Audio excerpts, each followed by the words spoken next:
He teaches people to become millionaires. Today, hear his money-making secrets. It was life-changing and just woke me up. Went from 48 to 100,000 1 year.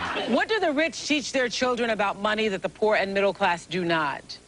Robert Kiyosaki teaches people to be millionaires. He teaches people to be millionaires. That's how he earned the nickname the millionaire school teacher.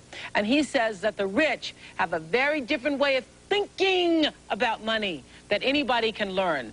His book, Rich Dad, Poor Dad, has been on the New York Times business bestseller list for 8 months, and his unique advice may change the way you look at your money. This is a really important show. If you like money, if you need money, if you'd like to have some money, this is a show for you. Take a look.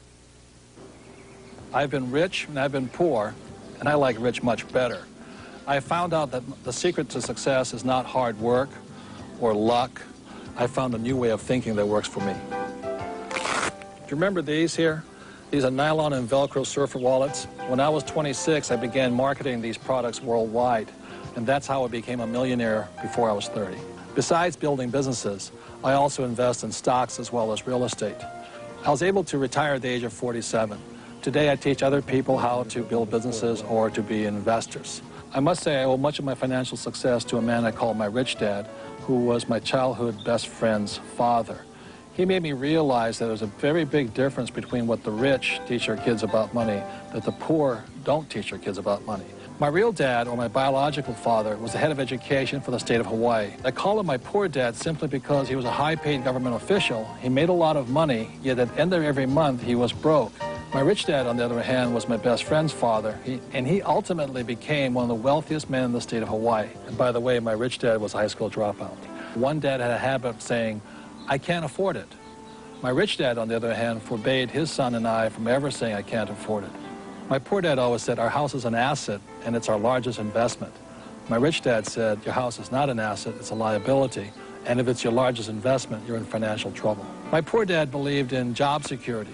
He said, look for a company that had excellent pay, good benefits such as medical, vacation, and other types of perks. My rich dad said that entitlement mentality kept people financially weak and financially needy. My poor dad always said, find a safe, secure job and work your way up the corporate ladder. My rich dad said, why not just own the ladder? I decided to listen and learn from my rich dad, and the rest is history. Well, let's go through some more of Robert's points about what he says. The rich teach their children that the poor and middle class do not. Main difference, you say, between the rich and poor lies in what we teach our children about That's money. Correct. Really? Very much. And it's a mentality. It's a total way of thinking, right? Exactly. Yes. And it's really easy to change if you're willing to change the way you think. For instance, my poor dad was a very good man. For Japanese, he was 6'4", very smart, academic genius. But he always said to me, you know, go to school, get good grades, get a job, and work hard. Save money. And my rich dad said, well, if you want to be rich, that's not the way you do it. And instead of working for money, my rich dad taught me how to have money work hard for me. And that's why I've only had a job 4 years of my entire life. Other than that, I'm building companies or I'm investing, and that's all I'm doing. Well, the subject of money is taught at home, not in school, you say, because most of us learn about money from our parents, and it's only good if you have a rich dad mentality. My message to people is, you know, why struggle for money when you don't have to? You know, it's that really simple if you have good advice. The problem is money is not taught in school. And so what we do is we oftentimes follow in our parents' footsteps. We may do different jobs, but we oftentimes follow in the same financial patterns. And my rich dad used to say, you know, he says, you can't end poverty by giving somebody money. Giving a poor person money keeps them poor longer. Yeah. And that's what breaks my heart, because I want to help people change the way they think about money. That's all it is. Yeah.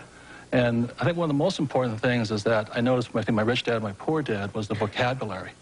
My poor dad was a PhD in education, very smart man, but he had the vocabulary of a school teacher. And my rich dad had the vocabulary of a rich man. And so when I say to people, what's the first What do you mean by vocabulary? Well, I know what the word means, but right. what kind of vocabulary? Well, I sit around the dinner table and listen to both dads, and one would talk about algebra and geometry and trigonometry. Nothing that ever made me any money. And my rich dad would sit there and he'd talk about return on investment, assets, liabilities, discounted cash flows, etc. And a lot of people use, you know, what you just said about your house is a liability, it's not an asset. Most people think it is their biggest investment. Yes, and that's one of the biggest middle-class traps. They say, my banker says my house is an asset. And my rich dad would say, if you can read a financial statement, you'll see, you can read that your house is actually a liability. I'm not saying don't buy a house, and I like big houses, and I like the finer things of life. Just don't call a liability an asset. And what's trapping the middle class is they're buying liabilities they think are assets. I like what you say in the book, but this is interesting too, because I've always been a person who lived beneath my means. Now it's kind of hard to see, you know, it doesn't matter.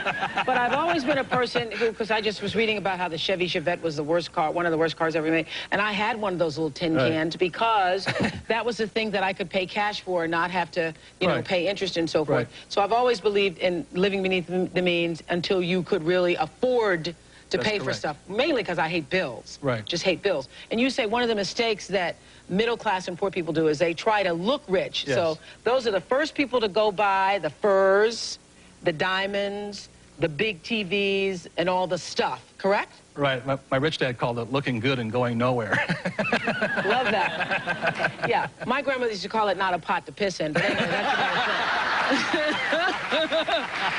Kind of the same thing. I'm glad you said that. You heard that too. Okay, they'll edit that somewhere. But anyway, it's the same principle. You have all this stuff. I know when I see people out and they got all the stuff and all the things and but then when they go home, what? They have bills. They have bills. And they worry and their health goes down and, you know, it's not worth it.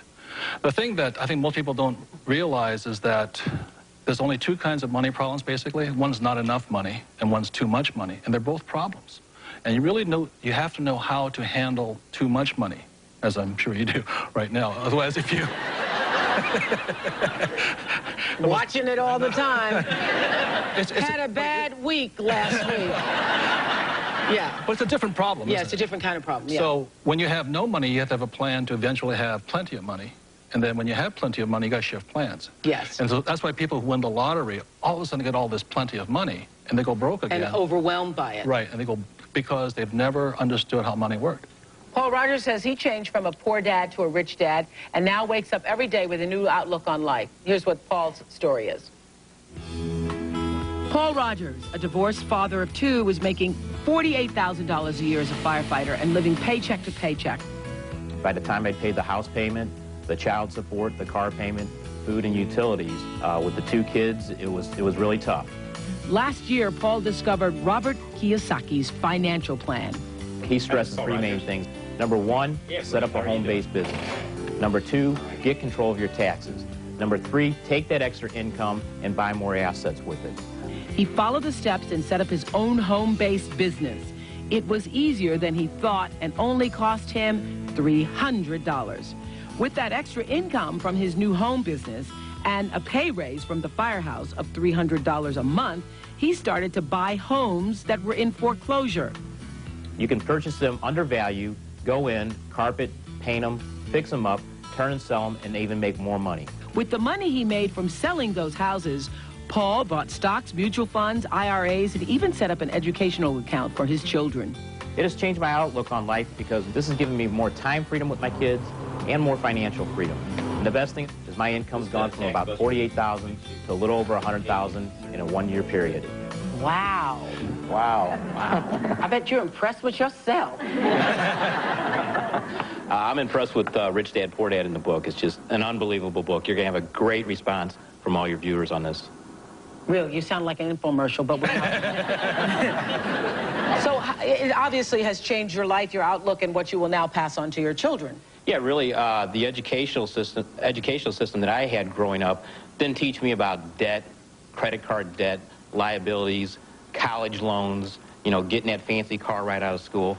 But what Britt and Chelsea are learning now is that, hey, you know, make your money work for you, don't work for money.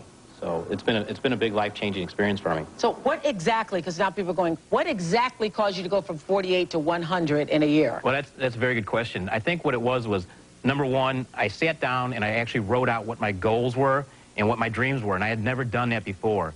And when I actually wrote those on paper, I said to myself, well, how am I going to get there? What do I need to do? And that's what probably a lot of the viewers are going to say, yeah, this all sounds good, but tell me the answer.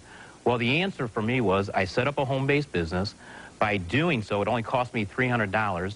I'm generating income from that and taking that income, buying real estate, put it in to the stock market, stuff like that. Buying more assets in my life and having my money work for me. But you also kept your other job. I'm still a full-time fireman. I plan on keeping that. I thoroughly enjoy my job. Yeah. We love firemen. Yeah. Have me on the singles show. Yeah, I will. Wait a minute. You don't need to. Yeah, I'm here. You don't need a show.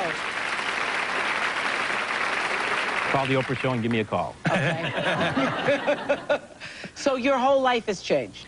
Yeah, pretty much. I've got just a great outlook. I mean, when I wake up every day now, it's just like there's all kinds of opportunity out there. But it's really taking that first step and saying, you know, why am I here? You know, what do I want to do? Where do I want to go? Well, one of the things you say is that the poor pay their bills first, the rich pay themselves first. That's a really tough one, but it makes people kind of crazy. Yeah. Because, the richest man in Babylon says pay yourself first. But what most people do is they pay their bills first, and they never pay themselves anything. And that's a discipline I had to get into, was I'll always pay myself first, even when I had no money. And when I have all these bill collectors calling me, I use them as inspiration. You know what I mean? Really? Oh, when they're hounding, the government's hounding you, bill collectors calling, because I've been broke, so I can understand what it feels like to be broke. When those guys are calling you, instead of, you know, shrinking and going into the shell and eating my pizza, yeah. I use it as motivation to go out and make more money. So I use my bill collectors as motivation, and that's why I paid myself first, even though sometimes I wasn't. What would you pay yourself? I always bought assets. I'd buy a house, or I'd put money in the bank and things like this. But it was just a habit. Exactly what you're talking about. It's up here. It's about changing the way you think. That's what the whole book is about. That's it, because we're our biggest asset. We're also our biggest liability. We are. Yeah, we are. I know, yes. I read that. Thank you. Okay, during the commercial break, you said what? Stand up, say it again. You say that you can pay yourself first, pay your bills second, but if you do that, you still can't afford to buy a house. You say you bought a house. How am I going to get somebody to loan me the money to buy a house when I can't when I can't fully pay my bills as I'm paying them now? When I'm paying the minimum payment, let's say that.